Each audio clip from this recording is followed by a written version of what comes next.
So today we're going to take a look at Where in the World is Carmen Sandiego for the Sega Master System. Let's have a little fun here. Got a hymn. I'm going to speed through this because, the typewriter's slow. This is for the Sega Master System, a system that I don't have a lot of experience with. I didn't have one as a kid. It was the system that that I remember seeing in stores, but I played it a few times. I remember playing Alex Kidd, and I'm sure there was at least one other game because anytime there's a video game set up, I was immediately there. Golden Lion Flag.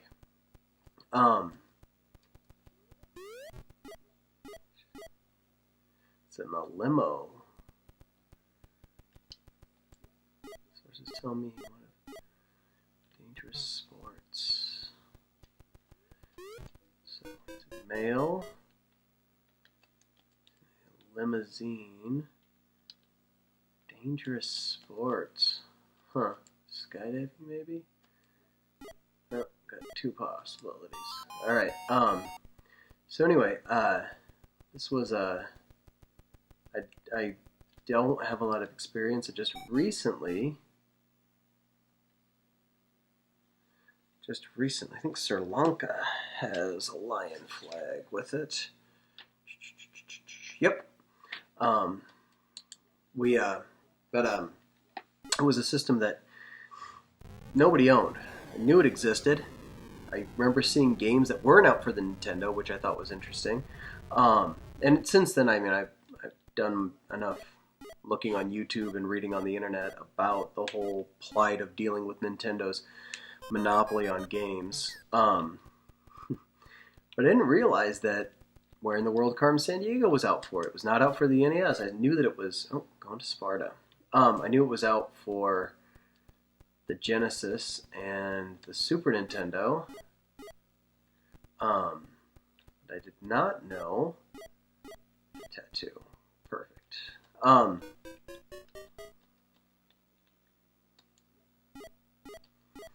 Got a warrant. I did not know that that it was out for the Sega Master System, and so when I was just poking around, might as well get it. Wasn't that expensive, so here we are playing it. So anyway, this is a game that I loved. Played it in school. Our classrooms had starting around third grade, had Apple IIs in them, and it was a game that was the king. That doesn't help me. Ancient Siam.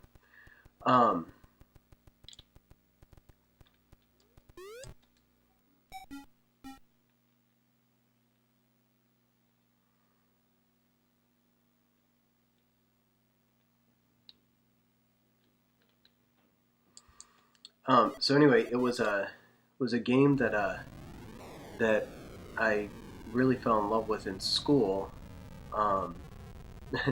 Remember those games on the Apple II, of many which I have fondness, Number Munchers and Letter Munchers, and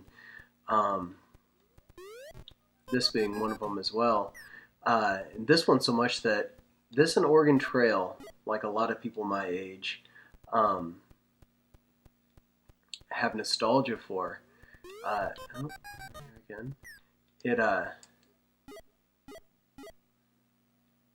Kronar.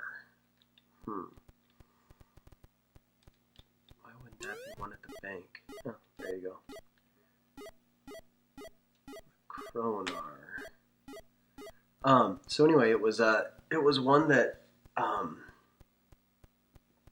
fell in love with, and Oregon Trail and this were the first two PC games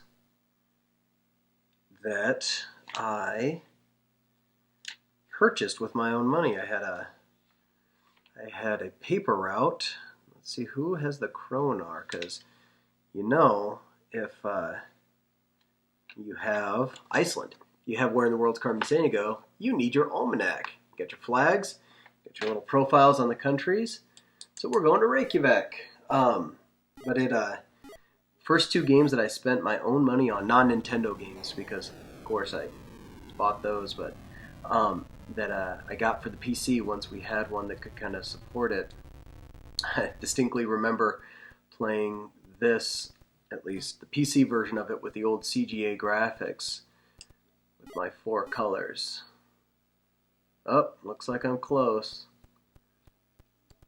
Rumor has it that they're somewhere in town, and of course I'm going to sleep rather than actually going out and finding the guy. Now, I haven't quite figured out. I've played through this. Oh, there they are. I've played through this. Yes, they're somewhere in town. I haven't quite figured out how to get the police to... There we come. I've just hit buttons until they show up. And I remember on the PC version, there being 3 officers galloping around and grabbing the crook and locking them up. But it's a lot of fun. It's not too bad of a conversion. It's different than the computer one, obviously. There's a little more interactivity with it, I guess, because it's on a home console rather than on the PC. Try to make it a little exciting? I don't know.